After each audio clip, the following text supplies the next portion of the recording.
my. Yes, it is a big education opportunity. We'll take more calls in a few minutes, but here right now to help with the education is a senator. I spend a lot of time criticizing elected officials because most of them are so heinous. But there are some gems, and the gemmiest of the gems is with us right now, State Senator Rob Sampson, who believes in the American system of government, believes in liberty. It's shocking in this day and age that you can say that about somebody who's not in hiding. But yes, it's true. Rob Sampson, hello. Hello, Todd Feinburg. Nice to have you here. I believe in liberty, and thank you for that very kind intro. Yeah, don't say it so loud, though. You could get yourself in trouble. Not afraid. All right, so yesterday was a big day in the land of plunder. What's your reaction to the events of the last? I mean, a lot has happened in the world of toll proposals in the last week and a half. Right. It's hard to follow up and say anything more clearly than you have done so yesterday and today. This is the Democrats purely trying to cater to their base and make sure that they preserve their electoral success into the future. I just read an article a few moments ago about the CT 2030 truck that's been driving around the Capitol, and it turns out that they have now confirmed it's being paid for by this Move Connecticut Forward group. In other words, this is the special interests jumping in to help the Democrats get their plunder because that plunder goes to those same special interests. That's exactly correct. Tolls are for the sake of tolls, and tolls are for the sake of taking care of Democrats' special interests so that the money can come back to them. It has nothing to do with transportation infrastructure whatsoever. That Move Connecticut Forward group ought to be called Move Connecticut Forward Towards Bankruptcy. Well, yeah, the Rip Connecticut Off pack. Right. Yeah, their selfish self-interest to make sure that they get paid to return the support back to the plunderers, as you describe them, is their only motivation. They do not care about good public policy. They don't even care about the quality of our roads.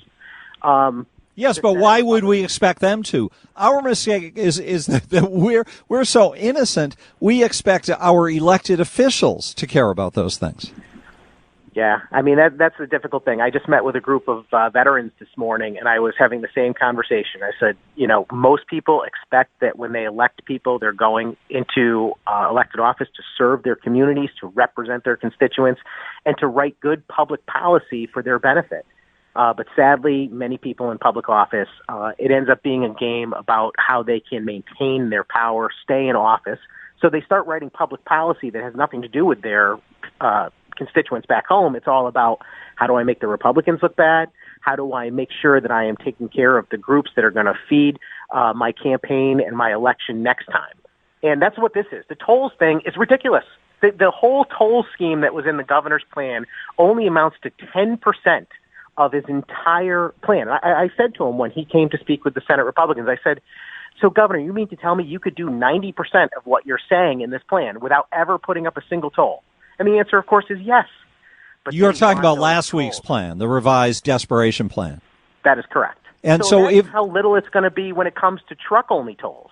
Well, it's like $150 million. It's inconsequential amounts of money. This doesn't even require that they do any heavy lifting. Right. Forget about new revenue streams, new forms of taxation being invented just so they can come up with $150 million. It's ludicrous. New state bureaucracies being created, new government contracts to be doled out. Well, now you're making them salivate. This is what it's all about. Yes. That's their favorite thing in the world. That gets them all happy. That's what it's all about, my friend.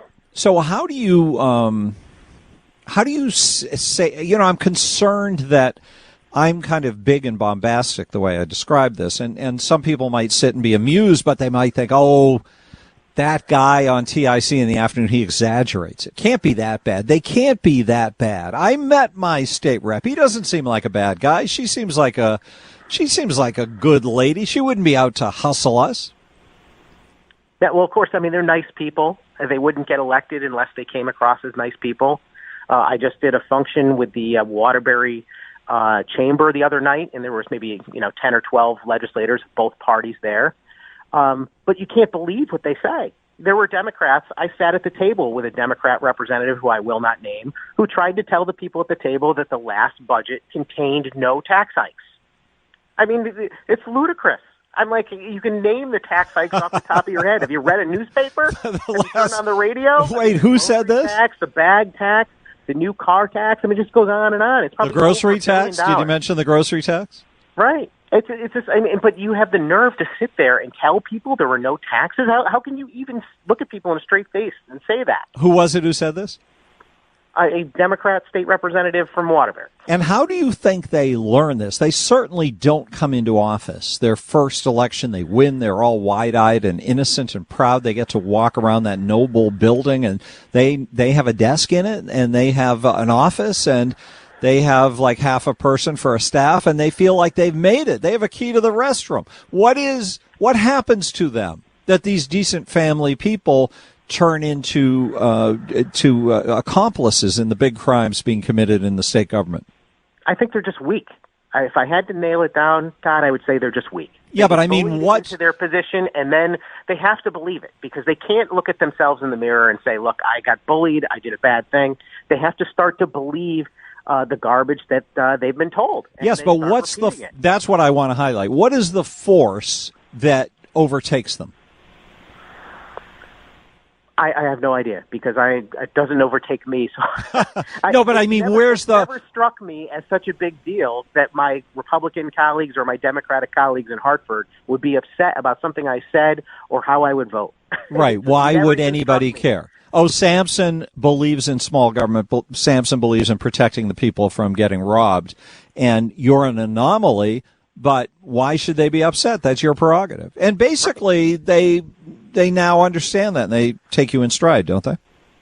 More or less. Although it's a major talking point of people that oppose me, my last political opponent and the one before that, they like to claim that even my own party doesn't care for me. Mm-hmm. It's like, well, that might be true on some issues, but I think a lot of them do respect that I come from a certain place, the same place as you, my friend, the place of liberty, the place that the country is founded on, limited government, freedom and opportunity. All right, I want to play a little sound cut. This is the forthcoming Speaker of the tolls, but the present toll majority leader, Matt Ritter, talking yesterday in his press conference. Mike, can you hit that? Mike, can you play that cut for us? Do you have it handy still? Okay, he can't play it right now. It was well, never mind. We'll play it a little later, and you can react to it. The idea that you exist in this whole environment, in this world in which everybody else or most other people in the legislature are working on creating a certain outcome that has to do with insider desires, insider rules. And this force is something that I want us to turn around. And I feel like we've got a moment right now where we can turn it around. Do you see an opportunity where people are going to start to understand this? Because I find it delightful that they have done this total razzle-dazzle on tolls, and now they're back to the bare minimum plan, which offers a big opportunity for everybody to understand the whole thing was a scam. It was always a scam. They don't care how much money is attached to the tolls. They need the tolls. They want the tolls more than they want the money. Right. Well, I think that there is a huge learning curve, especially on the Republican side of the aisle. So I know you've been after Senator Fasano for the last couple of weeks about the Senate Republican plan. And, I don't support that plan, but I'm also not nearly as harsh about my criticism because I think Senator Fasano comes from what he would describe as a good place. He recognizes that the Republicans are in the minority, and he sees his place as trying to find an alternative that is acceptable to the Democrats to prevent the ultimate severe damage that would happen otherwise to the residents of Connecticut. Mm-hmm. I just look at it the same way you do, the same way you talk on the radio, which is that what Connecticut needs is a true opposition party. And the only way we're going to actually fix anything is if we put Republicans with courage in the majority to start making the policies for the state. And if we continue to water down what the Democrats are doing, we are just basically dying a slower death rather than standing up and trying to make real change. Yeah, and I'm not even sure it's been going on since the beginning. I'm not even sure it's a slower death over the long term. So the Fasano argument would be this bill, instead of being 100% horrible, has been adjusted through my courage and bravery and fighting down to 88% horrible for the state. So I've mitigated the damage by 12%. And aren't I wonderful for having done that? And I would say no, because while you're doing that, you're out there speaking in a way that does not offer the proper opposition to the horrible thing. So 88% horrible is still horrible. And people need to hear the leader, the highest ranking Republican in the Senate and in the state, arguing against the horrible thing and pointing at it and saying this is horrible. And if you're endorsing something because it's only 88% bad and you're all proud of mitigating 12% of it, we're getting really ripped off because we don't have anybody arguing how bad these things are that the Democrats are doing over the long haul. I don't disagree. If I was in his position, I would be doing things much more differently. But all I would say is that his efforts do result in mitigating some of the damage. And I know he's doing that from his heart and because he believes that's the best path forward. I disagree. I'm on the same page as you, yes. Todd. I really just don't see that it's effective. I think that what we need to be doing is standing on principle, and we need to be fighting these issues. This is the same thing that happened with the gun control bill. You know, way back after Sandy Hook, the Democrats came at us with this mountain of gun control, and Republicans jumped on board, and the argument was, well, we're going to prevent them from doing the most horrible things. Well, we haven't, because they just came back and got whatever they didn't get the first go around in subsequent years.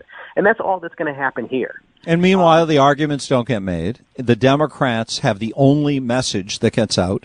So Republicans become weaker every year and less potent as an alternative because they don't advocate for an alternative perspective. Senator Rob Sampson is here. We'll take a quick break and continue on WTIC.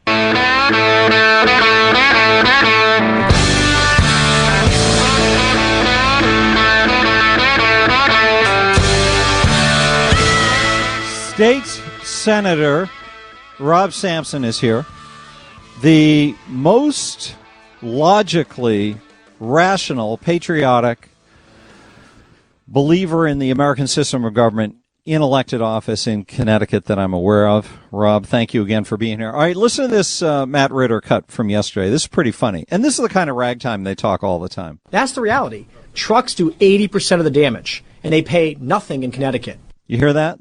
Trucks pay nothing in Connecticut, and they do 80% of the damage. That's Matt Ritter's argument. So then the reporter says, I mean, they pay through other means. She says they do. They pay a lot.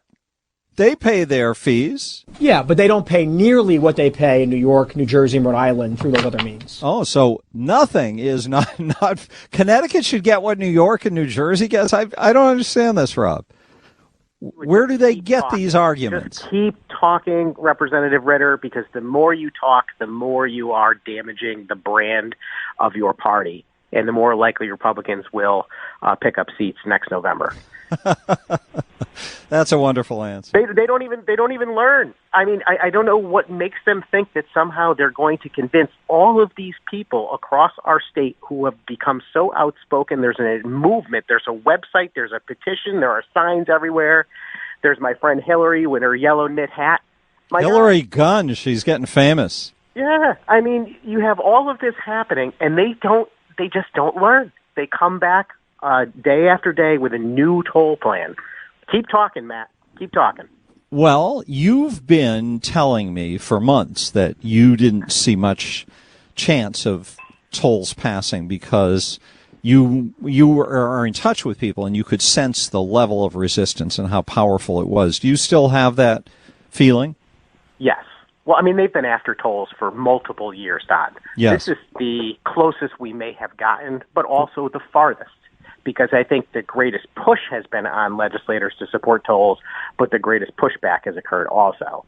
And the way things are right now, I think there is zero chance that we're going to have tolls because the public pushback is just so significant, and I can smell the fear on my Democrat colleagues. I can just smell it on them. Okay. There are a number of people in purple districts nearby, and they are the first people to come out and say, look, no, I never said I was going to vote for tolls, no matter what Martin Mooney or Matt Ritter said. Mm-hmm.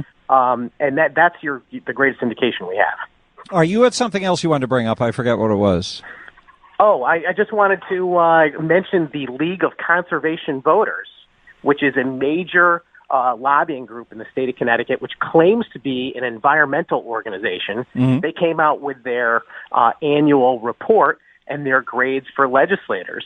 And I just wanted to take a whack at them, and I wanted your listeners to know that when they hear League of Conservation Voters, they should start thinking League of Communist Voters, because this organization has absolutely zero to do with the environment. They have been giving me bad scores year after year because of bills that they say I voted on that were I made the anti-environment choice. You know what those bills were, Todd? Bills about putting taxes on mattresses. And this year, the big one that they whacked me on is I didn't want to add a $5 boat tax on everyone across the state of Connecticut. And therefore, I hate the environment. People should know better. League of Conservation Voters are phonies.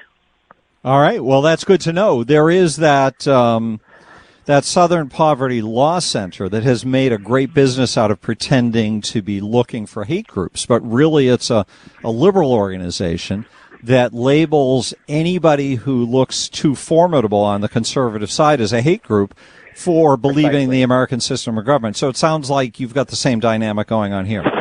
Absolutely. And the League of Conservation Voters spent, I don't know how much across Connecticut, but tens of thousands of dollars helping my opponent by trashing me to the voters in my district, saying that I'm anti-environment. And I got to tell you, that couldn't be farther from the truth. I'm just anti-mattress tax and anti-boat tax. Yes, and that oversimplification is rampant and dangerous. Rob, thank you so much for being here. Great to talk with you. Always my pleasure. Thanks for the opportunity, Todd. State Senator Rob Sampson from Wolcott. He is a dynamite example of what a legislator and what a political leader should be.